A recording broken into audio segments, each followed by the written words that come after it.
Pernahkah kamu bertanya, mengapa sosok Bung Karno, presiden pertama kita, justru menghilang dari buku sejarah sekolah? Mengapa pidato-pidatonya tak pernah diajarkan, hanya disinggung sekilas, lalu dilupakan? Apakah ada sesuatu yang sengaja disembunyikan? Hari ini, kita buka tabir yang sudah terlalu lama ditutup. Tahun 1963, Bung Karno berdiri di atas podium. Dengan suara lantang, ia berkata, "Hancurkan koruptor, mereka adalah pengkhianat bangsa, yang makan uang rakyat, lebih berbahaya dari penjajah." Tapi coba cari pidato itu di buku sejarah kita. Kamu tak akan menemukannya. Karena setelah beliau dilengserkan, banyak pidatonya disensor, suaranya dibungkam, pesannya dihapus. Bung Karno tahu, ada elit yang rela menjual bangsa demi kekuasaan dan kekayaan. Ia berkata, penjajahan modern bukan datang dengan senjata, tapi dengan utang, kontrak, dan ekonomi. Dan lihatlah sekarang, sumber daya kita dikeruk, utang menggunung, korupsi tak kunjung henti. Bung Karno sudah mengingatkan, tapi siapa yang mendengar?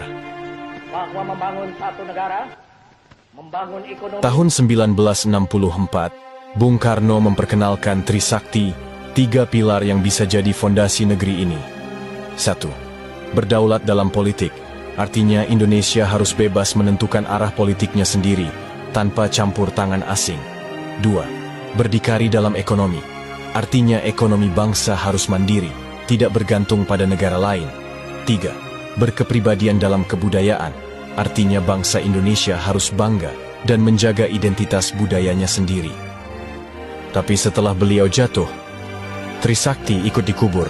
Negeri ini lebih memilih jalan lain, jalan yang membuat rakyat jadi penonton di tanahnya sendiri. Neokolonialisme adalah penjajahan gaya baru, bukan dengan senjata, tapi lewat ekonomi, utang, dan budaya asing. Bung Karno melihat ini lebih berbahaya karena sifatnya halus, tapi menghancurkan kedaulatan bangsa. Ia menyerukan agar Indonesia tidak tunduk pada kepentingan asing, tidak tergantung pada utang luar negeri, dan mampu berdiri di atas kaki sendiri.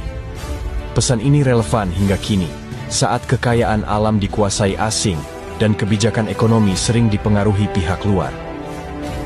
Di forum dunia, Bung Karno pernah mengguncang PBB dengan pidatonya, "To build the world anew", yang artinya membangun dunia kembali. Ia tak takut.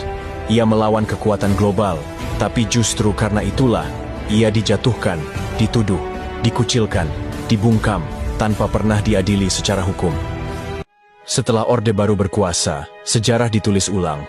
Bung Karno dijadikan bayang-bayang, pidatonya dipotong, rekamannya hilang. Generasi muda hanya tahu, dia presiden pertama. Padahal, Bung Karno adalah proklamator, visioner, pemimpin gerakan dunia ketiga, pejuang sejati. Sejarahnya dimutilasi, supaya kita lupa siapa dia sebenarnya. Bung Karno sang proklamator, sang penyambung lidah rakyat. Wafat pada 21 Juni 1970. Tapi, yang menyakitkan bukan sekadar wafatnya, tapi bagaimana seorang pendiri bangsa justru meninggal dunia dalam pengasingan, dibungkam, dilarang bicara, dilarang muncul di media. Ia tidak lagi punya panggung, tidak lagi diberi ruang di negeri yang ia perjuangkan dengan darah dan air mata. Penyakitnya dibiarkan, kesepian mengurungnya. Ia terasing, bukan oleh penjajah, tapi oleh bangsanya sendiri yang telah dikuasai oleh penguasa baru. Tapi, Bung Karno pernah berkata penuh keyakinan, "Aku bisa saja dibungkam, tapi ideku tak akan pernah mati." Hari ini, kalimat itu terbukti. Anak-anak muda mulai membaca ulang pidatonya. Generasi baru mulai memahami api semangatnya. Pidato-pidato yang dulu disensor, kini dibuka dan dibagikan. Pemikiran Trisakti yang dulu dikubur, kini kembali diteriakkan. Semangat anti-kolonialisme dan kedaulatan, yang dulu dianggap usang, kini menjadi obor harapan di tengah krisis kemandirian bangsa. Aku tinggalkan kekayaan alam Indonesia, biar semua bangsa iri. Tapi jagalah itu, jangan sampai jadi alat penjajahan gaya baru. Kita bukan pemuja masa lalu, tapi jika sejarah Bung Karno disembunyikan, maka masa depan kita bisa dikhianati dengan cara yang sama, karena revolusi belum selesai. Jika kamu percaya bahwa suara Bung Karno masih relevan hari ini, jika kamu ingin bangsa ini bangkit dan sadar. Bagikan video ini, tulis pendapatmu di kolom komentar. Karena sejarah tak boleh dibungkam sekali lagi. Mari hidupkan kembali semangat Bung Karno untuk Indonesia yang benar-benar merdeka.